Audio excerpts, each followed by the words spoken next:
Welcome everyone to CivilNet. Our guest today is Hrair Balian, a peacebuilding practitioner and consultant on international conflict resolution with more than 3 decades of experience. Hrair is here today to discuss the critical issue of the Armenian detainees in Azerbaijan and what the Armenian government is or is not doing to secure their release. Hrair, thank you so much for joining us. Thank you. So you've previously laid out 3 cardinal rules for hostage negotiations. They are do no harm, establish dialogue, and look for incentives or bargaining chips. You've also said before that the Armenian government has repeatedly violated all 3 of those rules. Can you elaborate? Unfortunately, they have, yes. And I would have really preferred not to speak about it and criticize the government here.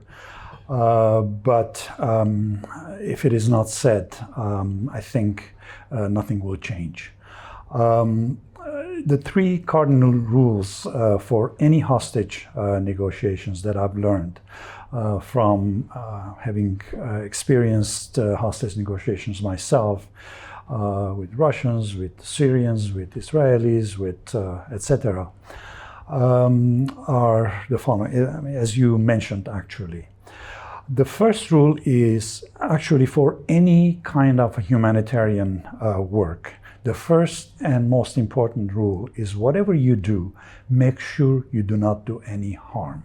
Because sometimes people come in with very good intentions to help a humanitarian situation. And without thinking or unbeknownst to them, what they do does more harm than anything else. So that's the first cardinal rule. Unfortunately, the Prime Minister's statements at a press conference, I forget the date now, a couple of weeks ago, he started criticizing Hrair Balian really inappropriately, in an inappropriate forum and at a very inappropriate time.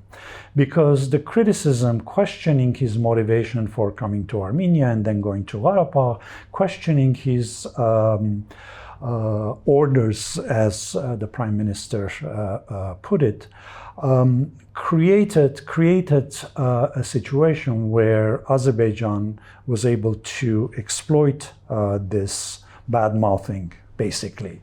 And sure enough, a day or 2 later, Azerbaijani officials started saying, see, even the Armenian Prime Minister says that Hrair Balian's coming here is suspicious. And the same goes for all the other prisoners. We really have to be extremely careful. There are people, there are likes and dislikes among human beings everywhere, okay? And we really have to be sure not to badmouth the prisoners, regardless of what sentiments one might have, until they are out. And if there are accounts to be settled, let's do it later, afterwards, not now, when they are in jail. So aside from the Armenian detainees in Azerbaijan, and that's 8 former senior Nagorno-Karabakh leaders, including Hrair Balian, as you said, plus a number of POWs. 23 total. 23 total, yes. Aside from them, Azerbaijan is also holding scores of Azerbaijani political prisoners, opposition politicians, peace activists, independent academics. What is your view on presenting the issue of the Armenian detainees in that broader context, together with the political prisoners as a example of Azerbaijan's gross human rights violations? Or do you see some value in raising the issue of the Armenians separately? Where do you fall on that? Look, as humanists, as human rights activists, we have to be concerned with political prisoners regardless of their nationality. And the Azerbaijani, Azeri prisoners, political prisoners who've been in jail for the last decades, really, and there are hundreds of them detained in Azerbaijani jails, also deserve to raise their issues. I don't see any harm done by raising the issue of Azerbaijani political prisoners as well. On the contrary, I think that would only strengthen our appeal to the international community that this country is holding prisoners, whether they're Armenians, about whom we are especially concerned, or Azerbaijanis, about whom we are also concerned because of our general, the broader human rights concerns that we have.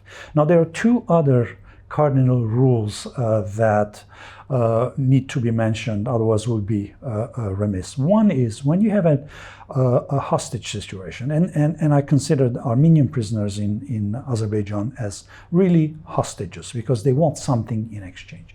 The second rule beyond do no harm is to establish contact with those who are holding the prisoners. Start talking with them, establish a dialogue with them so that you can understand what it is they want, why is it that they've held them, and to explore ideas on how what is it that you can produce that they can exchange the prisons for? And here comes the third cardinal rule, which is looking for incentives. Why should they release these prisoners? They've taken them hostage for a reason, and you have to present something for them to get it. Now, incentives or as I call them more crudely, bargaining chips. Both of these rules also have been violated by the Armenian government, unfortunately. The dialogue issue, we know very little about it, but we discovered just again a few weeks ago that the Armenian government, according to their statement, has been talking with Azerbaijani authorities about the Armenian prisoners, the hostages in Baku. But they added that the hostages issue, the Armenian hostages issue, is not included in the peace negotiations that they're conducting with the Azerbaijani authorities. For crying out loud, why? Yes, it complicates things, but why not include this issue in their negotiations with the Azerbaijani authorities? They say, well, Armenian hands are very weak. Well, so much the better. I mean, additional reasons why they should be raised. We also found out that last year, November, towards the end of November 2023, that we were negotiating with Azerbaijan for the exchange of prisoners and for Armenia to agree that the COP29 would take place in Baku this year, in November this year. Now, most importantly, Azerbaijan wanted the COP29 issue. They were not interested in the two Azerbaijani prisoners in Armenia that we released in exchange for the 32 Armenian prisoners, hostages, POWs from Baku. The Azerbaijanis are not interested in most likely they were not interested in the two prisoners. The most important for them was the COP29. Why did we use that huge bargaining chip that we had to get an all-for-all exchange with Azerbaijan? I think this is a huge opportunity that we let go without taking advantage of it, unfortunately. So thank you for laying all of that out, and you actually bring up a number of things I want to talk about. Let's start with the peace negotiations, the normalization talks.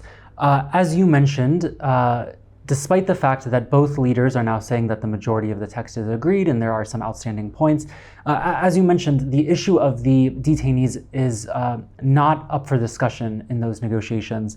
Do you believe in an agreement, if it is reached, a normalization agreement, will be durable and long-lasting if it is reached without addressing the issue of the detainees? Look, we have very little, if any, information about what is being negotiated, beyond just the general terms. We know they're probably talking about border delimitation, etc. But we do not know what are the points included in the 17 articles that are under negotiation, 13 of which they've agreed, and the rest still outstanding.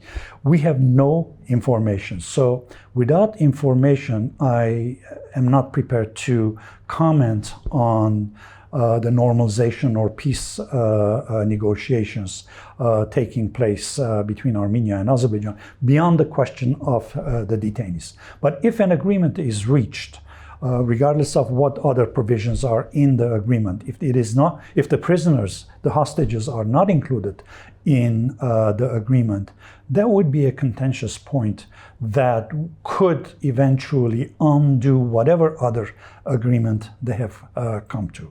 The prisoners issue, the hostages issue, has to be included in any kind of a peace negotiation with Azerbaijan. And you also mentioned COP29, that's the upcoming Global Climate Summit, which will be held in November in Baku, as you mentioned. You've called on the international community to boycott if the Armenians are not released before the conference. Have you seen any indications that world leaders are actually listening? And for those officials who are going to attend regardless, what do you say to them? What should they do? What issues should they raise while they are in Baku? I am aware of only one leader, the mayor of Paris, who has declared that she will boycott COP29 because of the prisoners, the Armenian prisoners held hostage in Baku. I'm not aware of anybody else at this point. Many other politicians have raised questions about the prisoners, about human rights conditions in Azerbaijan in general. They have talked about the ethnic cleansing of the Armenians, but none that I'm aware of have announced that they would boycott the COP29. It's not too late. We still have, about a month and a half left now. We should continue the campaign asking and encouraging people leaders to boycott the COP29. But at the very least, if they're going, and those who are going, should be raising the question of hostages, Armenian hostages, as well as Azerbaijani political prisoners, while in Baku, even demanding that they be allowed to go and visit the prisoners in Baku. That would put the necessary pressure on Azerbaijan to make them know that they are being watched and they may be held accountable for violations that they're committing. And I'm wondering if we can go back to those 3 cardinal rules that we talked about at the beginning. Where do you see room for improvement in terms of the Armenian government's actions or inactions, frankly, with regard to this issue? I mean, where concretely do you see room for positive change here? I really hope that this criticism will make some government officials at least realize the mistake they're making, the significant, important mistake that they're making, and they would correct their course. Beyond that, not much I can say, really. And back to COP as well, very quickly, if I may. We still do not know if the Armenian government will send a delegation. They've been asked repeatedly, and they have continued to say that there's no decision yet made. It's, as you mentioned, just about a month out. Where do you stand there? Do you think that the Armenian government sending a delegation would be helpful in raising some of these issues during the conference, as you mentioned? I would have the same suggestion to the Armenian government as I do to other officials.